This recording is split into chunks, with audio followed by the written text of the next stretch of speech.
ഇപ്പോൾ വരുന്ന ഒരു പ്രധാനപ്പെട്ട വാർത്തയിലേക്ക് പോവുകയാണ്. ചണ്ഡീഗഡിൽ വീടിന് നേരെ ഗ്രനേഡ് ആക്രമണം. സെക്ടർ 10 മുൻ പഞ്ചാബ് പോലീസ് ഉദ്യോഗസ്ഥന്റെ വീടിന് നേരെയാണ് ആക്രമണം ഉണ്ടായത്. സ്ഫോടനത്തിന് പിന്നാലെ പ്രതികൾ സഞ്ചരിച്ചെന്ന് കരുതുന്ന ഓട്ടോറിക്ഷ കടന്നുപോകുന്ന ദൃശ്യങ്ങൾ പുറത്തുവന്നു. ആ ദൃശ്യങ്ങളൊന്ന് കാണാം.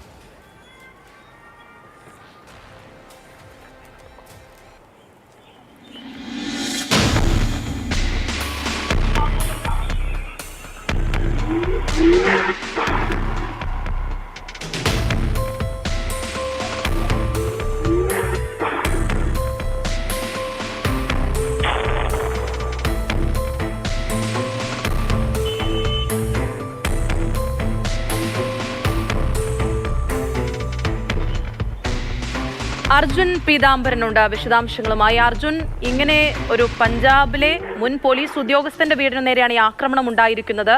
ഇതിന് പിന്നിലുള്ള കാര്യങ്ങളെക്കുറിച്ച് എന്തെങ്കിലും വ്യക്തതയുണ്ടോ?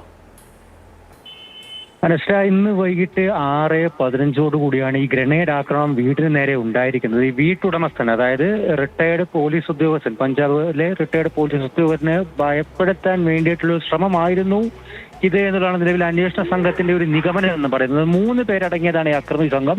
ഒന്ന് ഓട്ടോ ഓടിച്ച വ്യക്തി, 2 പേർ പിന്നിലിരിക്കുന്നുണ്ടായിരുന്നാണ്. ഇവരാണ് ഈ ബോംബ് എറിഞ്ഞത്. ഈ 3 പേരാണ് ഈ ഗ്രനേഡ് ആക്രമണം നടത്തിയെന്ന് സംശയിക്കുന്ന അക്രമി സംഘത്തിൽ അടങ്ങിയ ആ 3 പേർ. അവർക്ക് വേണ്ടി ഇപ്പോൾ ചണ്ഡീഗഡിൽ വ്യാപിപ്പിച്ചുകൊണ്ട് തന്നെ വലിയ രീതിയിൽ തിരച്ചിൽ നടത്തിക്കൊണ്ടിരിക്കുകയാണ്. ഈ സ്ഫോടനത്തെ തുടർന്ന് ആർക്കും പരിക്കില്ല. പക്ഷെ ആ വീടിൽ സാരമായിട്ടുള്ള കേടുപാടുകൾ സംഭവിച്ചിട്ടുണ്ട്. മതിലിനും അതുപോലെ തന്നെ ജനൽച്ചില്ലുകളെല്ലാം തന്നെ തകർന്നിട്ടുള്ള അവസ്ഥയാണ് നിലവിലുള്ളത്. ഈ ആക്രമണം നടക്കുന്ന സമയത്ത് ആ വീട്ടിലുണ്ടായിരുന്നവർ വരാന്തയിൽ തന്നെ ഉണ്ടായിരുന്നു.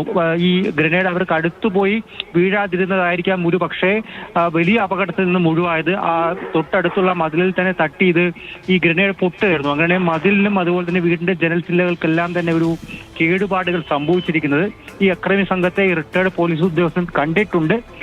അദ്ദേഹം തന്നെയാണ് പോലീസിന് വിവരം നൽകിയിരിക്കുന്നത്. നിലവിൽ ഫോറൻസിക് ഉദ്യോഗസ്ഥരും അതുപോലെ തന്നെ ഭീകരവിരുദ്ധ സ്ക്വാഡും NIA-യും ഈ വീട്ടിൽ വന്ന് പരിശോധന നടത്തിക്കൊണ്ടിരിക്കുകയാണ്. ഫോറൻസിക് സാമ്പിൾ നടത്തിക്കൊണ്ടിരിക്കുകയാണ്.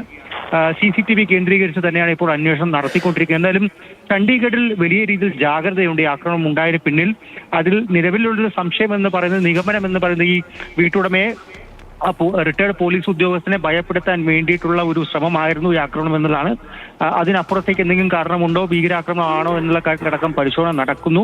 അതുകൂടി കേന്ദ്രീകരിച്ചാണ് ഇപ്പോൾ ചണ്ഡീഗഡിൽ വലിയ രീതിയിൽ അന്വേഷണം നടക്കുന്നത്. വലിയ ജാഗ്രതയിൽ ഈ കേന്ദ്ര ഭരണ പ്രദേശമുള്ളത്. ശരി, അർജുൻ പീതാംബരാണ് വാർത്തയുമായി ബന്ധപ്പെട്ട വിശദാംശങ്ങൾ നൽകിയത്.